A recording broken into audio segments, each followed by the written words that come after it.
3 years designing a product. Well, not 3 years, a year and a half when we first went out. And we went out, we was a hardware accelerator for simulating chips.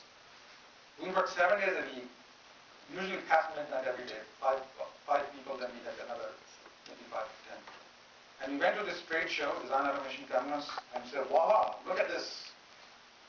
The new accelerator, better than Zycat, wonderful. And people looked at it and said, okay, so it's a logic simulator, but what about timing? What does it do about timing simulation? I said, timing? Nobody told me about timing. What timing? I was supposed to have timing? Why? Because I never talked to the customer. Because I designed it the way I was designing chips. We had, at Honeywell, we had a different design methodology. Timing was done by some other group. Timing was not our problem. Then we were really bummed out. Then we said, we went back. Next year we came back to the same conference with the timing board. Good timing. People said, okay, great. But is still 64K capacity? I said, yeah. Oh, our chips have gone up to 256K now. You can't use it. Company went out of business a year later. Why? Because we never talked to a customer. Because we were so smart. We knew it. We were the chip designers. Who needs to talk to a customer? So don't do that what I did. Number 4, positioning. So positioning is how people, where do they put you in their mind? We all compartmentalize information. Which compartment do they put you in? Are you more customer friendly than Nordstrom, but not as expensive as Gucci? Where are you? Are you mass marketer like Walmart, but more towards Latino community? I mean, who are you? People need to position you in their mind. So you got to make it easy for them. But it's the answer to the question when I ask anyone of you, what do you do? That's your positioning. You need to have that clarity before you go build your product. By doing that, you have to first understand your competitive landscape. How are other people positioning? Is there a hole that nobody's quite good enough yet where you can position yourself? If you can't find a clear positioning for yourself, you're not ready to start a business. You have to have a clarity and look different than people. Like positioning, what's the safe, good, solid safety car in the world? Volvo. Volvo. Yeah. That's the positioning. In fact, they're number 6. But don't confuse me with facts. My mind is made up. So it's all about positioning. You think of Volvo, Nordstrom, great customer service and great shoes.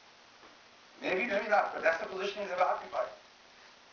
So it's all about positioning. What is going to be positioning of your product? Know that before you go far. So people, and I ask all the time, people like, what do you do? Well, we're a software company. Oh, okay. What kind of software?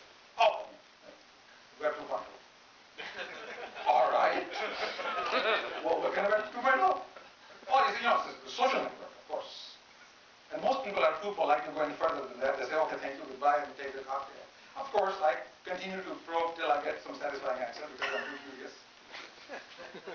This is your one chance to do your one-line commercial, guys. Make it memorable. So people remember who you were. What did you do? That's your positioning. You got to have a crisp positioning. Even things like, increased website security is pretty good positioning actually. But not as good as that we cut fraud in online transactions with commercial banks. Because next time we're going to have another friend, commercial banking, looking at security. Yeah, I just met Sylvia over there. She was telling me about that. But if you don't give them enough specific, they're not going to remember you. Yeah, Sylvia was something about banking, I don't know, whatever. So you're not going to mention Sylvia's name. So this is your one chance to, every time, have a crisp positioning and test it. You will change it even. Finally, number 5 is business model. Or a simple term, how are you going to make money? This is not as obvious as it looks. When you're selling to hospitals or men, who's your customer? Customer is who pays you money.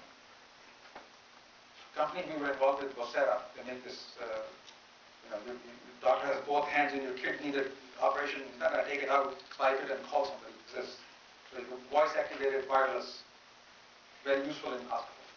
Now, users are nurses and doctors, but they're not the customers. It's the CIO, the IT manager who's the customer. Very different mindset. They not even speak the same language. If you don't have keep talking about doctors. Oh, doctors love it, doctors love it. IT manager says, okay, but what about security? Does it integrate with my SAP? So you have to know who's the customer, how is the decision going to be made, how will you sell it? Some industries buy from distributors, some buy from online. You need to know what is your industry, how people buy that product, who is the staff.